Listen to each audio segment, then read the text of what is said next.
Hi, today I thought we'd have a look at estate inventories and how to find them in Arkiv Digital. The first option is to go into index search, and there you have a section called estate inventories. And I can tell you this, now this is in Swedish unfortunately, but this is a work in progress. So it's not finished. Not all estate inventories are included here. So if you search for one and you can't find it, it may very well be that it hasn't been included yet. But we'll start with this option and I'll show you how to do that. And it's quite simple really. I'm just going to write in a name here, Anders Rundvall, and click on search. And in this case I'm lucky because I have this, this one is included in the search for estate inventories. And I just click on that one and I can see the information here, his name.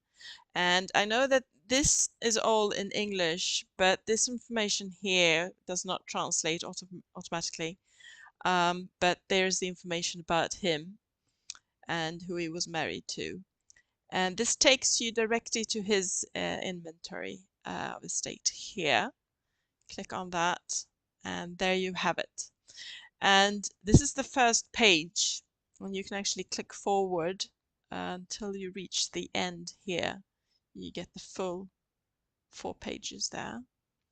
So this is one way of doing it. There is another way of doing it. If you can't find it in this when you search like this, then you will have to do it the ordinary way, and that is to go into archive search instead. And in this case, he was born and he died in Hallaryd. So I'll write Hallaryd, and there we have that parish. I'll click on that.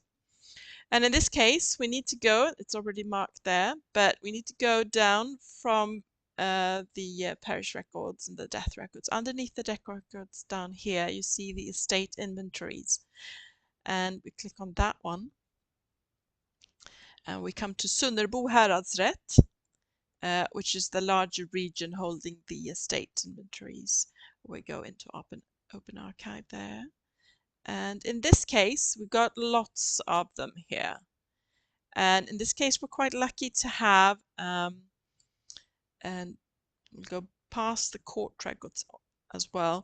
Here we have registers, and this is what actually will make it easier for us to find the actual inventory that we're looking for.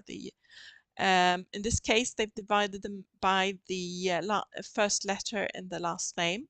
So I need to go down to the one holding A for Rundvall. I'll open that one there. And we'll go. I found it beforehand, so we go straight there. And here we go. Here it is in the register. We have him here, Rundvall Anders. Smith, Smed means Smith, and he was married to Jönsdotter Svenborg, and they lived at Lindholmen in Lindås. And this was all in Hallaryd parish. He died 1898, and the book we need to look at for the estate inventory is F2 70, page 125. So we'll go back here and we'll go up again, because these are the estate inventories up here. And we're going to have a look at this one here, because this is the number we got from the register. And we'll open the volume there, and then we're going to page 125.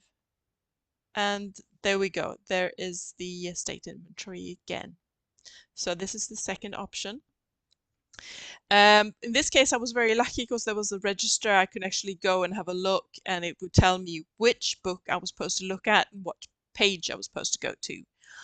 You might not be that lucky because they don't have registers in all when looking for estate inventories in all these lists.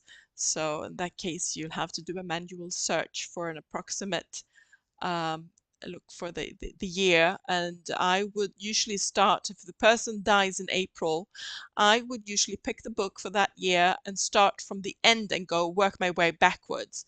And in this case, I look at the first page to see, because you can usually identify the person whose estate inventory it is by the name being written here, Anders Rundvall.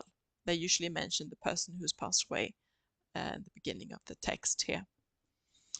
And that's how you find an estate inventory. I hope that can be of help for you. I will be back for more, and I hope you will too. Thank you. Bye.